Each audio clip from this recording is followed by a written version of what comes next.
Welcome to Rediscovering the Beatles with Mark Morse. I'm Mark. I guess I would say my turnoffs were long walks on the beach. I'm not somebody who likes walking long ways anywhere. Also, turnoffs, romantic dinners for two. Now, I am partial to takeout pizza. There's a little Greek place in town here where you can get a really good pizza. I go there about twice a week. I like to take it home and eat it at home.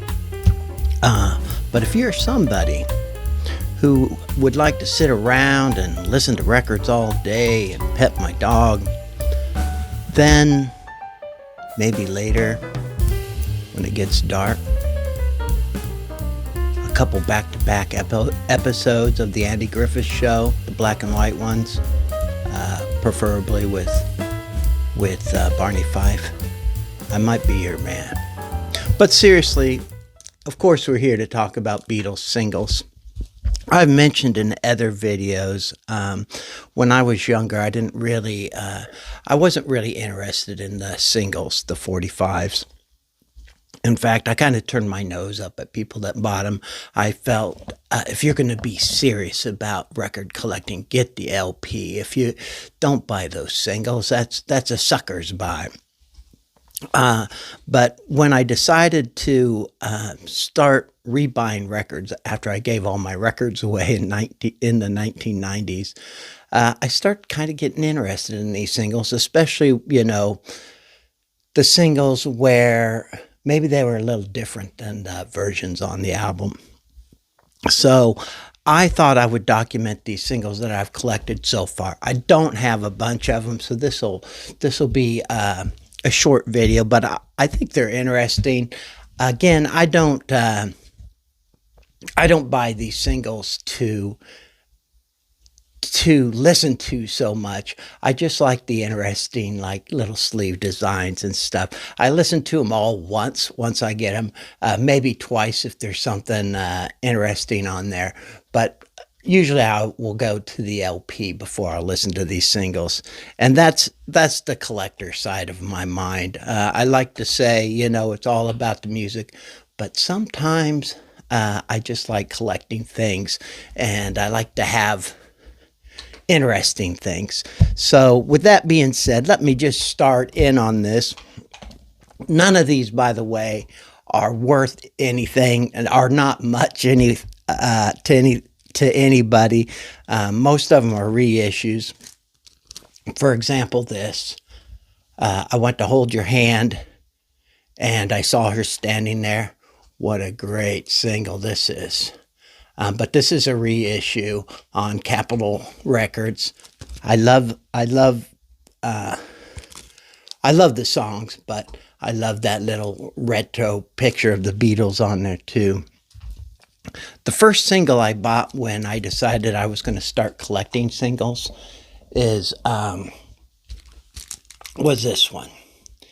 It is All You Need Is Love, and on the backside is Baby You're a Rich Man.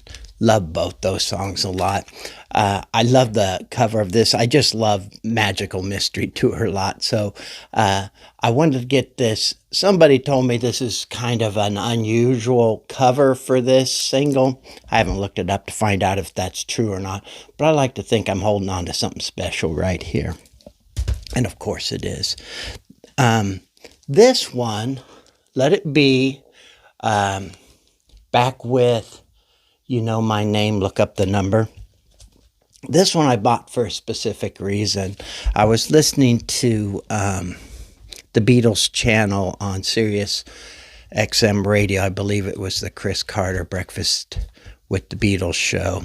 And he said that the Let It Be single was different than the Let It Be on the album, in that Linda McCartney sang on the Let It Be single, and this was the only song that Linda McCartney participated in when they were the Beatles. The other thing I like about this when I got it, there's a little Somebody put a little post-it note on there. An original pressing, variant format 1970. So I don't know if that means anything to anybody.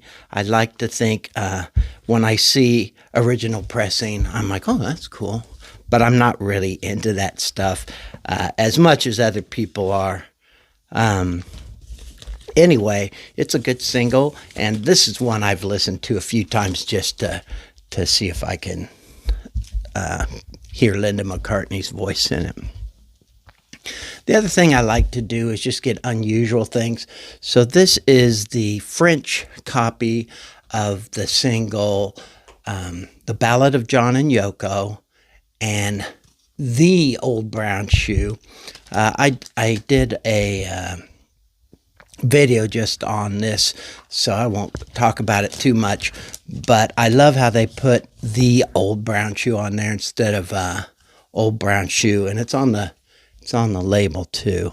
I love both of these songs, and I think I've talked about how I really love Old Brown Shoe. That George Harrison piece really speaks to me. Holds a special place in my heart, so I'm glad to have that.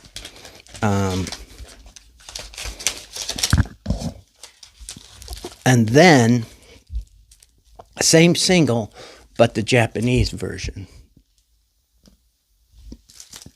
And they put, let's see, I think, yeah, so they did it correctly. It's Old Brown Shoe. It's not The Old Brown Shoe. So I got a batch of these Japanese singles. Somebody was selling a batch of them. I got them pretty cheap. I don't think I got them as cheap as the price tag on the back. I don't think I got them for 99 cents, but I got them fairly cheaply. So I got a few of these, 4 or 5 of these that I'm going to go over with you. I'll put that away later. And then this one is And I Love Her and If I Fell. And you can see the label is the Odeon label. I know some people like to look at that. I haven't looked any of this stuff up in the dead wax there. I haven't searched it out on Discogs or anything, but it's just a fun little thing for me to do. I love having these kind of things. Then We Can Work It Out, Day Tripper. It's another Japanese version, and boy, do I love this single. I'd love it from wherever it came from, but let me take it out of the thing. Those price tags are covering it up. Strawberry Fields Forever and Penny Lane. I love both those songs, particularly Strawberry Fields Forever. What a great song. What a great single.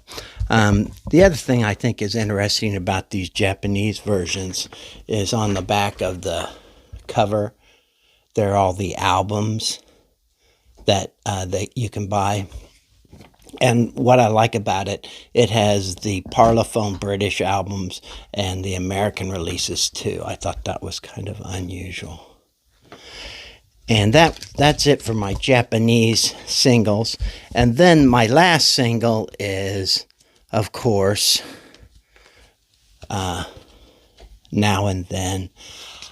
I didn't go crazy and buy every format of this. I just bought the single and then the blue album, which has it on there, 1966 to 1970.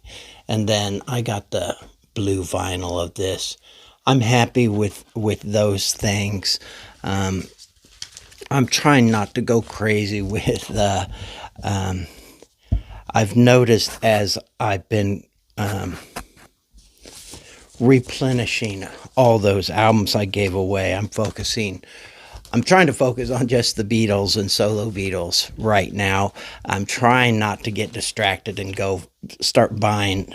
It's already expensive enough as it is, so I'm trying not to go crazy and start buying all the other things that are out there. And this took some willpower, but this is all I have for this, except for that blue album.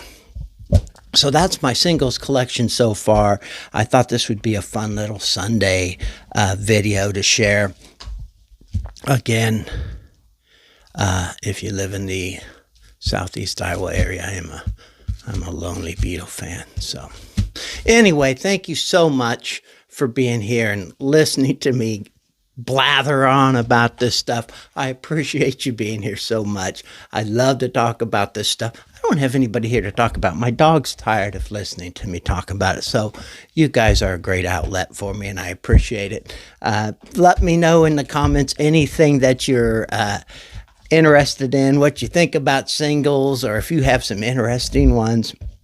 I've been collecting EPs lately, and I almost have enough to where I want to do a whole video on the EPs I've been picking up.